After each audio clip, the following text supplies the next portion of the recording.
Latest updates ఎప్పటికప్పుడు పొందడానికి big TV WhatsApp channel follow అవ్వండి. లింక్ డిస్క్రిప్షన్ లో ఉంది. స్టూడెంట్ నా బిడ్డ వేసుకున్న మేనగోళ్ళు నా మేనలుడు వేసుకునే యూనిఫామ్ ఎలా ఉంది, క్వాలిటీ ఉందా లేదని చెక్ చేసే ముఖ్యమంత్రి ఉన్నాడా సార్? విద్యని 11 మెడికల్ కాలేజీలు స్వాతంత్ర్యం వచ్చి మన ఆంధ్రప్రదేశ్ రాష్ట్రంలో ఉంటే 17 మెడికల్ కాలేజీలు తీసుకొచ్చి 5 మెడికల్ కాలేజీలు ప్రారంభించేసినాడు. విద్య అద్భుతంగా తీర్చిదిద్దాడు, రైతాంగం అద్భుతంగా తీర్చిదిద్దాడు. ఒకవైపు వ్యవసాయం, ఇక ఆరోగ్యం అయితే ప్రతి ఒక్క వ్యక్తికి కూడా నేనున్నానని భరోసా ఇచ్చి వైఎస్ఆర్ ఆరోగ్యశ్రీ ద్వారా ఆపరేషన్లు చేయించి, ఆపరేషన్ చేసిన తర్వాత పేషెంట్ ఇంటికి వచ్చిన తర్వాత ఆ పేషెంట్ దగ్గర డబ్బులు ఉన్నాయో లేదో మాత్రలు కొనుక్కోవడానికి, మందులు కొనుక్కోవడానికి, అందుకే వైఎస్ఆర్ ఆరోగ్య ఆసరా కూడా ఇస్తాను, రోజుకి 250 రూపాయలు మందుల కోసం ఇస్తానని చెప్పి ఆలోచించే మహానుభావుడు ఎక్కడ దొరుకుతాడు సార్? ఈరోజు ఆంధ్ర రాష్ట్రంలో ప్రజలందరూ నరక యాతన అనుభవిస్తున్నారు. ఈ పాటికే 40,000 50,000 పడాలి. కానీ వీడు ఇప్పుడు వచ్చి నీ కూటమి ప్రభుత్వం మోసం చేశారు ప్రజలకి.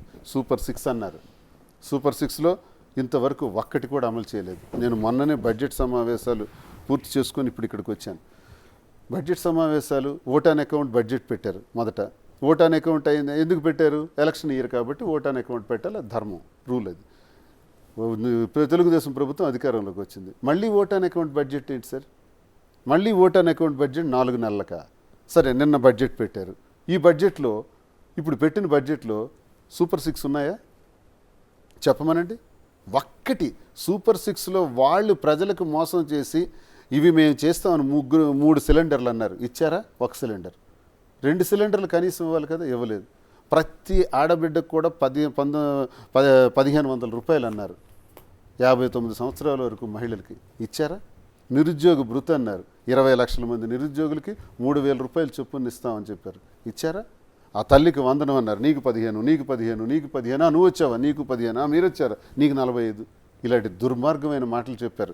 బడ్జెట్ అలొకేషన్ చేశారా? ఏదీ లేదే.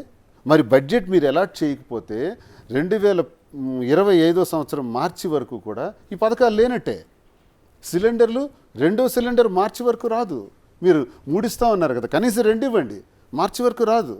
ఇవన్నీ హుష్కాకి పెద్ద మోసం చేశారు. కాబట్టి ఈ బడ్జెట్ని పెట్టకుండా, ఫుల్ బడ్జెట్ పెట్టకుండా ఓట్ ఆన్ అకౌంట్ బడ్జెట్ పెట్టారు.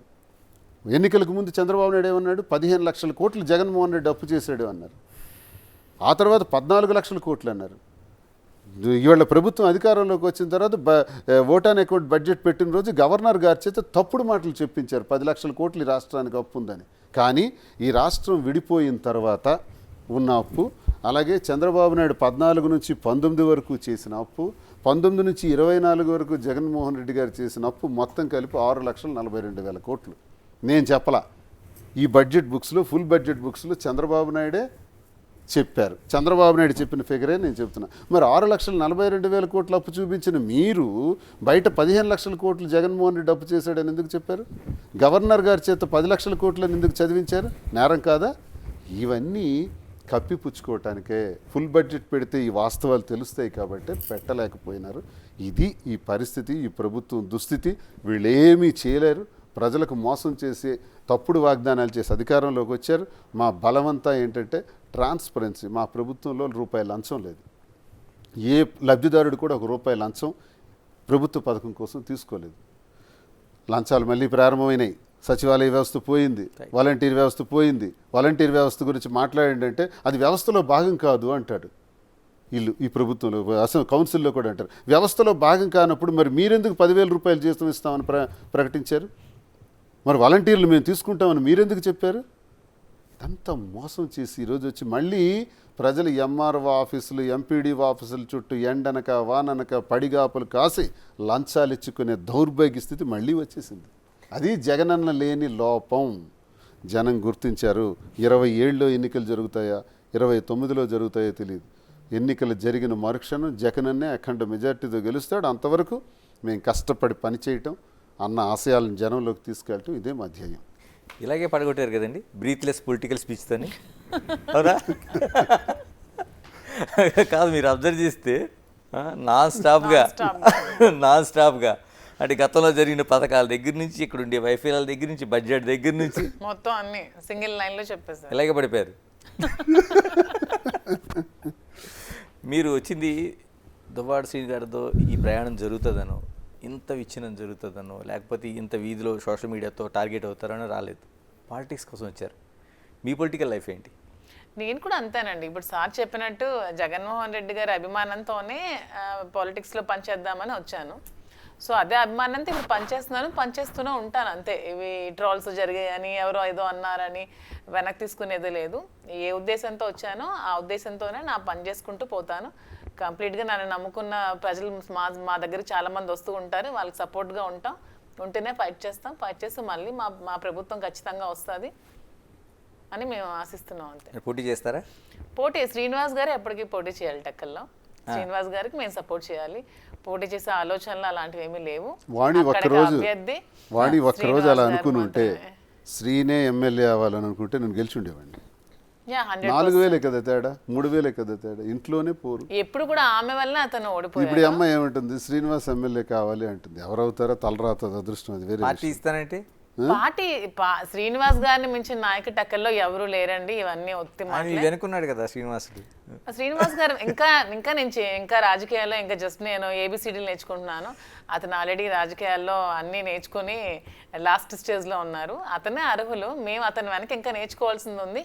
మేము పోటీ చేసే టైం ఇంకా చాలా ఉంది. ఇంకా రాజకీయ భవిష్యత్తు ఇంకా 30sలో ఉన్నాను. ఇంకా చాలా టైం ఉంది. ఇంకా శ్రీనివాస్ గారి దగ్గర మేము చాలా నేర్చుకోవాలి.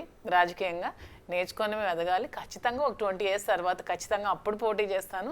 అంతవరకు మా శ్రీనివాస్ గారు ఎప్పుడు క్యాండిడేట్ ఎక్కల్లో శ్రీనివాస్ గారు మాత్రమే. ఈసారి ఖచ్చితంగా శ్రీనివాస్ గారు గెలుస్తారు కూడా. ఎలా అంటే మిగతా ప్రజల యాక్సెప్టెన్సీ కావచ్చు, లేకపోతే మీడియా యాక్సెప్టెన్సీ కావచ్చు, ఇవన్నీ సొసైటీ వదిలేండి. నియోజకవర్గంలో ప్రజలు కావచ్చు, రాజకీయ నాయకులు కావచ్చు, వీళ్ళ యాక్సెప్టెన్సీ ఎలా ఉండబోతుంది అనుకుంటున్నారు?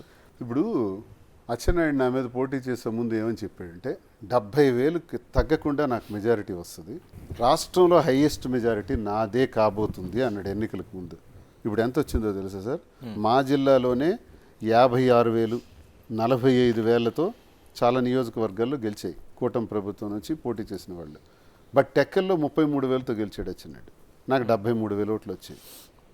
అంటే టెక్కల్లో మరి నిజంగా ఇంత వేవ్లో కూడా ఎందుకు అచ్చెన్నాయుడికి 70,000 దాటి రాలేదు? ఎన్నికలకు ముందు నువ్వు చెప్పిన 70,000 ఏమైంది? ఏం 30,000కి పడిపోయినావు అంటే ప్రజలు ఎవరి పక్షాన ఉన్నారు? నిజమైన గెలుపు నాది. ఇంత వేవ్లో